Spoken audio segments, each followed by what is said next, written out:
Bonjour et bienvenue à votre 21 jours de jeûne et de prière 2025. Nous sommes dans Daniel, chapitre 10, la troisième partie du jeûne et le combat dans l'invisible. Mais je nommerais particulièrement ce segment, ce type de jeûne particulier dans Daniel, chapitre 10 pour toi aujourd'hui. Le jeûne lorsque l'épreuve semble trop difficile. On arrive à un moment dans Daniel chapitre 10 que nous avons tous vécu. Peut-être que tu es dans cette vallée aujourd'hui. Peut-être que tu es dans ce désert aujourd'hui. Peut-être que tu es dans le feu et les flammes et les fleuves aujourd'hui. Et tu dis, moi, je sais de quoi tu parles parce que Claude, je suis moi-même. Je fais face à quelque chose qui me semble trop difficile. Et Daniel le décrit de cette façon. Dans Daniel 10, c'est son jeûne de 21 jours. Il est en jeûne et en prière. Et au verset 8, je restais seul. Et je vis cette grande vision et les forces me manquèrent. Nous avons tous été là. Si tu es là, j'ai une parole pour toi aujourd'hui. Mon visage changeait de couleur. J'ai pu décomposer son langage figuratif d'épuisement. En termes modernes, on dirait d'épuisement, de burn-out. Mon visage fut décomposé. J'ai perdu toute vigueur. J'ai entendu le son de ses paroles et comme j'entendais le son de ses paroles, comme frappé d'étourdissement, la face contre terre. Et voici une main me toucha, secoua mes genoux et mes mains. C'est un moment, tout simplement, que je vous décrirais de cette façon. C'est un moment, c'est trop difficile pour moi. Le jeûne aujourd'hui, c'est le jeûne lorsque l'épreuve semble trop difficile. Il y a un combat dans l'invisible, mais le jeûne, c'est dans ces moments dans ta vie où tu jeûnes et pries parce qu'il y a quelque chose qui est devant toi qui semble juste trop difficile. Au niveau relationnel, au niveau émotionnel, au niveau de ta santé, au niveau de tes finances, au niveau de ton ministère, au niveau de un combat pas pour toi ou pour quelqu'un près de toi, quelqu'un dans ta vie. C'est juste trop difficile. Une série d'épreuves, une série de coups, une série de déceptions. Et il y a 4 rappels qui nous relèvent et raniment notre âme quand nous faisons face à une vision, un appel, une épreuve qui nous semble impossible. Que je décrirais avec ces mots, c'est lorsque spontanément ce qui monte de toi, c'est « ça semble trop difficile pour moi ». En québécois, on dit « je ne sais pas si je vais passer à travers, je ne sais pas si je vais être capable de conquérir ça ». Ça semble trop, cette épreuve est trop pour moi. Elle dit, littéralement, les forces me manquèrent. Je perdis toute vigueur. Puis il y a 4 rappels importants. Lorsque tu traverses une saison, j'ai perdu les forces me manquent. Le rappel du cœur de Dieu pour toi, le rappel du combat dans l'invisible, le rappel de la puissance de notre communion avec Dieu que l'ennemi veut toujours chercher à minimiser à tes propres yeux, à discréditer, à diluer.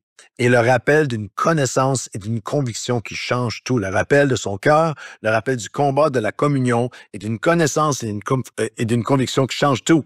Au jour 12 de notre jeûne et de prière, es-tu prêt? Même si tu traverses en ce moment une saison, c'est trop pour moi, il y a un rappel important dans le jeûne et la prière que l'Esprit de Dieu ramène à nos cœurs. Le rappel du cœur de Dieu pour nous.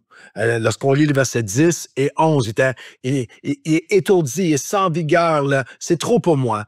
Mais le messager du Seigneur me dit, Daniel, homme bien-aimé. Wow. Homme bien-aimé, sois attentif aux paroles que je vais te dire et tiens-toi debout à ta place où tu es. Homme bien-aimé. 3 fois dans le texte, le Seigneur le messager de Dieu va appeler Daniel un homme bien-aimé. Mon bien-aimé.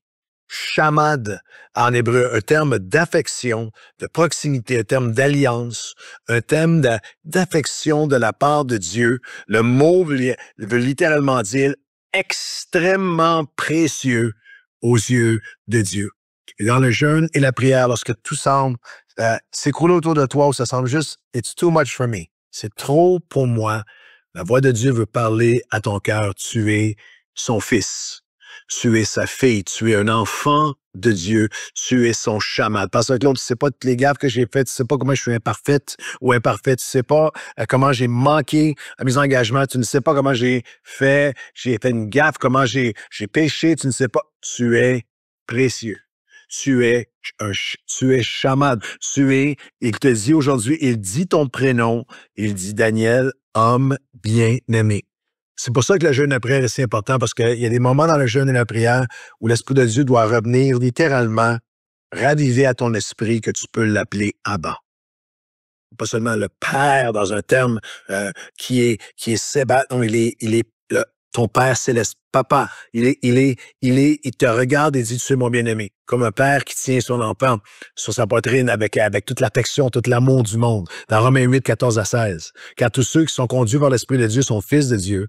Et vous n'avez pas reçu un esprit d'esclavage pour être encore dans la crainte. Vous avez reçu un esprit d'adoption par lequel nous crions Abba.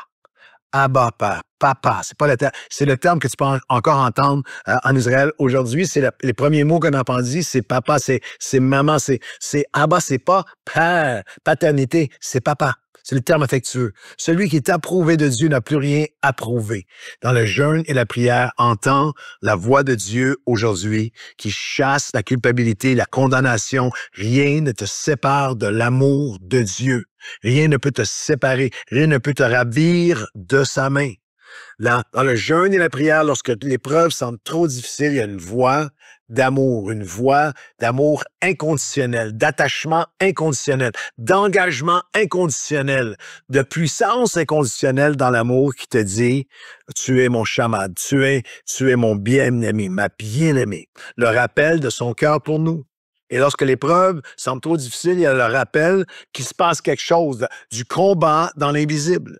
Non seulement, homme bien-aimé, tiens-toi debout à ta place où tu es. Lâche pas, abandonne pas, décroche pas, balance rien, reste là, reste à ta place. Verset 11. Car le messager de Dieu dit ceci, « Je suis maintenant envoyé vers toi. Lorsqu'il m'eut ainsi parlé, je me tenais debout, j'étais encore tremblant, dit Daniel. J'aime ça, cette transparence. Il me dit, Daniel, ne crains rien. Car dès le premier jour, ça c'est le mot-clé, dès le premier jour où tu as à cœur de comprendre avec humilité devant ton Dieu, de venir avec humilité devant ton Dieu, tes paroles ont été entendues. Puis c'est à cause de tes paroles que je viens. Mais le chef du royaume de Perse m'a opposé, m'a résisté 21 jours. Mais voici, Michael, l'un des principaux chefs, est venu à mon secours et je suis demeuré là auprès du roi de Perse. Au verset 20, il dira, sais-tu pourquoi je suis venu vers toi? Maintenant, je m'en retourne pour combattre pour toi. Ne cherchez pas, on pourrait penser dans cela y aller mot par mot, mais je veux juste vous donner le principe général extraordinaire, c'est que lorsque tu penses qu'il se passe rien, il y a un combat dans les lieux célestes. Dès le premier jour, entends cette parole-là pour toi aujourd'hui, dès le premier jour de ton jeûne 2025, dès le premier jour où tu as eu à cœur de chercher Dieu avec humilité, de te repentir, de l'honorer, de lui obéir, de donner, de servir, de prier, d'adorer, de pardonner. Dès le premier jour, je me suis mis en marche. Tes paroles avaient été entendues, mais il y avait un combat.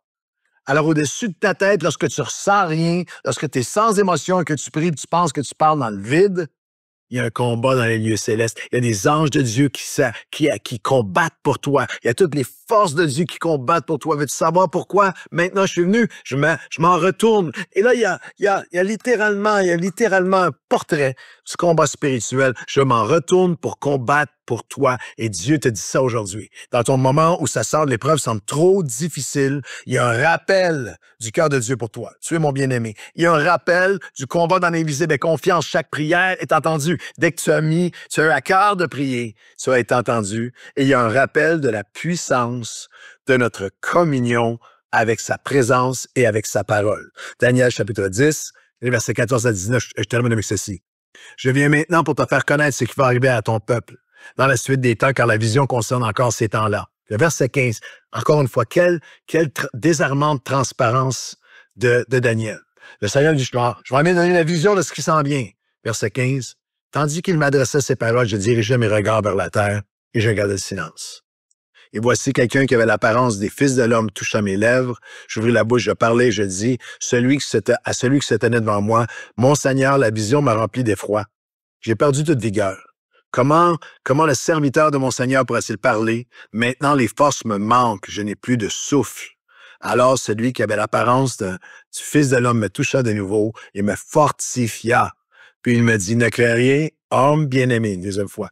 Homme bien-aimé, que la paix soit avec toi, courage, courage. Et comme il me parlait, je repris des forces et je lui dis que mon Seigneur parle, car tu m'as fortifié. Moi, je me suis retrouvé dans différentes sphères de ma vie, différents moments de ma vie, puis je dirais avec transparence, à chaque année, À chaque année de ma vie, même dans cette dernière année 2024, même en ce début 2025, il y a certains combats dans ma vie. Il y a certaines menaces dans ma vie, il y a certaines peurs, il y a certaines visions que je crois qui sont de Dieu, que Dieu met sur nos cœurs, qui nous remplissent de foi. Puis on arrive tous à des saisons où, comme même face à la grande vision, tu vas à l'église du dimanche et pasteur Claude prêche au pasteur Ben ou des pasteurs, pasteur Marc prêche pasteur Steven prêche une vision et toi, t'es comme, oh, c'est tellement vivide. Daniel a gardé les yeux, il n'a pas opposé la vision, mais il gardait les yeux penchés en silence. La vision que tu me communiques, j'ai pas la force de l'accomplir. Je gardais le silence. Et finalement, il finit par dire à Dieu, la vision que tu mets devant moi me remplit de peur parce que les forces me manquent. Celui qui avait l'apparence du Fils de Dieu n'a pas dit, ben, comment ça, fais un homme de toi, tu peux tout, quelques clichés chrétiens. Non, non, non. Celui qui avait l'apparence du Fils de Dieu vient et il me toucha. Et alors qu'il me toucha, je repris des forces et je dis, tu peux me parler maintenant, Seigneur, parce que tu m'as fortifié. Et je veux prier pour toi maintenant. Mais quelle que soit la saison que tu traverses, il y a des gens qui vont regarder ce podcast, tu as traversé une épreuve en 2024, une déception, une prière non répondue, une trahison, un divorce, un échec, une faillite, un abandon. Il y a quelque chose qui se passe dans ta vie, mais aussi dans la vie de quelqu'un près de toi ou il y a quelqu'un pour qui tu combats que ça t'a amené au bout de tes forces, à bout de souffle. Colossiens 3,16, que la parole de Christ habite parmi vous abondamment et renouvelez vos cœurs par des psaumes, des hymnes, des cantiques spirituels, chantant à Dieu dans vos cœurs sous l'inspiration de la grâce. C'est ça le jeûne et la prière des 21 jours 2025. On met les choses de côté, on va dans la présence de Dieu, dans la parole de Dieu, dans la louange, dans l'adoration. Je m'approche de Dieu, il s'approche de moi. Alors que je suis dans la louange et dans l'adoration devant le Seigneur, en prière devant lui, il vient me donner des forces. Alors aujourd'hui, je prie, Seigneur, pour chaque personne au son de ma voix. Chaque personne qui baisse les yeux en silence face à ce qui est devant eux en ce moment, même ce que toi tu mets devant eux, mais qui a la transparence de dire, cette vision me remplit d'effroi. Je suis sans vigueur. Celui qui avait l'apparence du Fils de Dieu nous touche encore aujourd'hui. Merci Jésus. Il nous touche encore aujourd'hui. Il nous fortifie dans l'homme intérieur, puissamment fortifié dans l'homme intérieur. Viens faire cette œuvre dans chaque personne qui est unie avec moi en prière en ce moment. Et dans cette prochaine année, nous déclarons, parle-moi Seigneur, car tu m'as fortifié. Je ne peux rien par moi-même, mais je pourrai tout par celui qui me fortifie, par le souffle de la grâce dans ma vie. Au nom de Jésus. Amen.